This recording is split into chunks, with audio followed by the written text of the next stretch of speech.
Sir sir sir sir sir sir పాము కరిచింది. పాము కరిచిందా? దానే నువ్వు కరవాల్సింది. జోక్ చేసా. అడుపు డాక్టర్ తీసుకొస్తా. సరే సార్. ఊరికి పాము కరిచింది ఊరికి. నాకే నాకే నాకే సార్ నాకే. అరే మా నువ్వా? అవునరా. ఇంటికి ఎక్కడ కరిచింది పాము? ఇక్కడ. ఆ పాము ఇంకా బతుకుందా? అది కరిచిన వెంటనే కడతారు కదరా మామ. రే రే రే బిన్నా ట్రీట్మెంట్ చేయరా రే ప్లీజ్ రా. రే మామ ఇంటికి బాగున్నావు కదరా?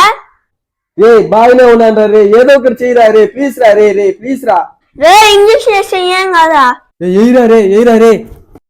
రే మామ రే నాకు 500 వద్దా? 2 రోజులు అయిందిరా. ఫస్ట్ 500 లేకపోతే ఇంజక్షన్ వేయను. రే మావా నేను డబ్బులు లేదురా, యూట్యూబ్ లో ఫోన్ పే సౌండ్ చేశాను అంతే. ఏంగా సూదే లేదురా, పొడిచి తీసిన అంతే.